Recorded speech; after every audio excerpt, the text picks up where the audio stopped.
This is Coogan Cassius for iFood TV. We're in Cardiff ahead of the Second Coming show tomorrow night. Live on Sky Sports with me, I've got trainer Joe Gallagher. How are you, Joseph? Not too bad, Coogan. How are you, my friend? Alright, just to show Joe does lead a clean, healthy living life. You can't be here two lots, mate, can you? Go on. Absolutely. Two fighters on the bill. Let's start with Callum Smith, who faces his, on paper anyway, his toughest challenge to date in Tobias Webb. Would you agree with that? No. No? No. Who would you say was an opponent that... I think Mendy was a really tough fight for him, and the kid that he fought, former world title challenger, was as well. I think there have been two things. I wouldn't say Tobias Webb is his toughest fight to date. I do feel Tobias Webb is a kid that's had plenty of notice and that's coming well prepared.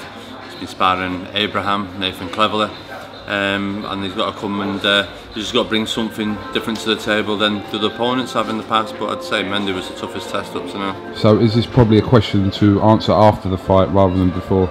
Yeah, I'd say so. Like I say, he's coming well prepared. Tobias, and he's up for it. We've seen it at the press conference, seen it at the weigh-in, and I'm really pleased because it's all the better for Callum to bring the best out of Callum. So we're really looking forward now that someone's coming to win the fight. How pleased are you with the progression he's made since turning professional, and could he have done any more than what he's already done? Listen, when somebody's had 10 fights and they're averaging 2 rounds a fight, that's some statistic, that, isn't it? And 10 fights, 8 knockouts, and he wasn't known as a puncher before he turned professional in the amateurs. So no, he couldn't do anything. Everything's gone to plan up to now. Like you say, he had a hand injury. He's come back and had a good win there now, and there's a chance to get the ball running again tomorrow night, defending his WBC international title in 10 rounds over Tobias Webb, and hopefully we'll get 7-8 good rounds out of that contest tomorrow night. Paul Smith, a late addition to this bill. Paul must have been keeping ticking in the gym regardless of whatever, so you know, obviously he made the weight today. He would have been in good shape anyway. So an 8-round super middleweight contest, as it's called, international contest. How much do you know about his opponent? Just quickly watched a little bit of him. He fought one of Southland's tough prospects, hot prospects, who was a world amateur champion at youth level.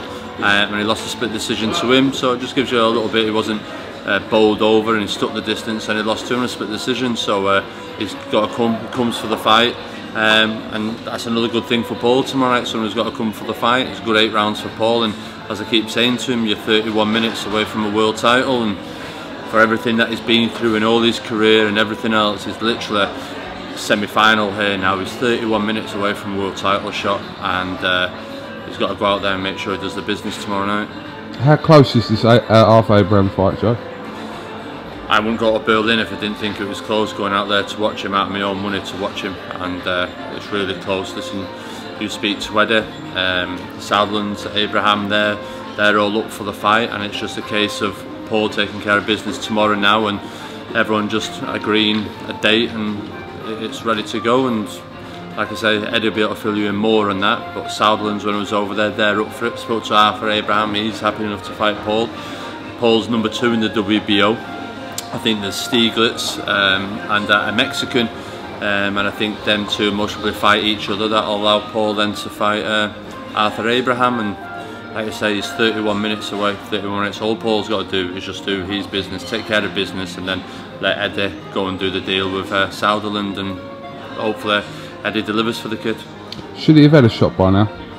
No, we weren't bottled by now. Now when you think about it, and the kids that he's lost to, De Gale and George Groves, it's like, well, De Gale he lost to had nothing to do with Paul then. De Gale's on the verge of fighting for the world title. George Groves nearly beat Kyle Froch, and he's fighting for the world title again, so there's no harm in them. And if you look at what Paul Smith did in the first round of George Groves, he had George Groves wobbled at the end of the first round, and he got took out in the second, but them things happen. But he had his moment in the fight, and a lot of people would have packed it in then, but he's stuck at it, and he's having an Indian summer. And for a fighter that's won amateur titles and Commonwealth Games, and he's been the contender and British champion, and to fight for a world title, it's and being the opportunity, and against Listen, it was Andre Ward, but it's a different ball game, isn't it? It's like share the same ring. I don't know if they could share the same building, joking aside.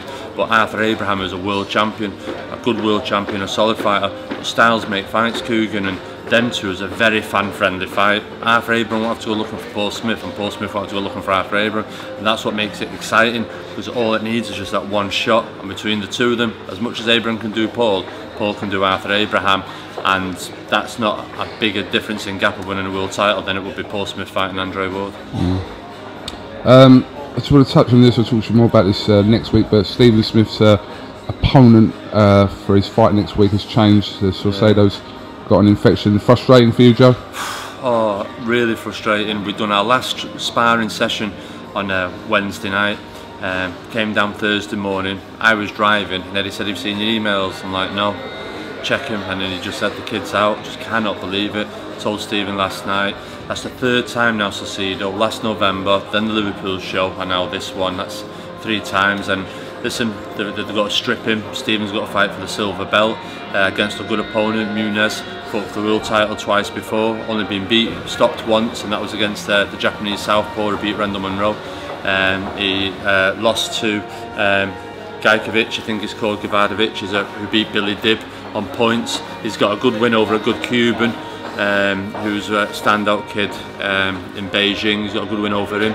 So he's come through the weights, and he's had 2 fights this year. He fought in February, and I think he fought in March. So he's looking to come, and he's been given an opportunity. And like I say, it's a good fight for Stephen Smith. Another tough fight, but Stephen Smith.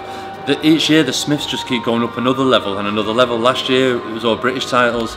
This year now Paul 31 minutes from Arthur Abraham. Stephen Smith could be 47 minutes away there. Wins that, going to Japan and fighting for the WBC world title.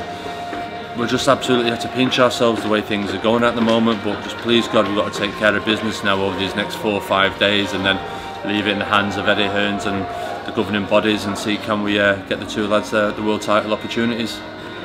I'll finish this conversation by completing the quartet of Smith brothers. Liam Smith due to face Nav Mansouri. He's mandatory on the undercard of Chisora and Fury. So is this going to be a tough fight for Liam? Yeah, it is. Nav Mansouri he's a good kid. Nav Mansouri, he's a very dedicated athlete. I know a lot of work that he does and the people who he does it with. He leaves no stone unturned in his preparation. And he'll be coming to win. They've sparred in the past, but sparring's sparring, and Nav, he'll be coming. He hits hard enough, and he'll be in the best shape he can be. But Liam, or El Bifo as I call him, the Scouse Mexican, he's I think we all seen that in the win over Mark Thompson. He's another level, and Liam's just got to go out there and do what he did with Mark Thompson with Nav Mansouri. And listen, I expect a difficult fight in the early rounds, and Mansouri to have his moments. But I think Liam will just go through the gears, and most probably get a stoppage within 8 or 9 rounds. All right. Just want to say on the Callum Smith fight with Tobias Webb, not disrespecting him before, but Tobias Webb, he's got a lot of good attributes that he's got to cause Callum problems in this fight that we haven't seen before. He's got good hand speed, he's got height on him. And like I said, this isn't the Tobias Webb that was in a prize fighter tournament. It's a different format prize fighter to this. He's well prepared, well drilled, and he's got fast hands, good feet movement. I think he'll try and run early on, and then try to tie Callum down the straights. He's buoyed by his sparring with Cleverly and Arthur Abraham, and I do think he's got to ask a lot of questions out of Callum Smith tomorrow night. So I just wanted to address that anyway. I didn't want to discredit Tobias Webb when you said he wasn't the toughest test. I thought Mendy was a tougher test at the time for Callum Smith, and I think Mendy was better than Tobias Webb. More solid, more harder fight. I've been winning with better fighters. Tobias Webb's been tested already, as Callum said, with Rocky and lost, but that was a different format. And you can see in prize fighter, Crawler in prize fighter, and Derry Matthews in prize fighter ain't the same fighters in a proper 12-round fight.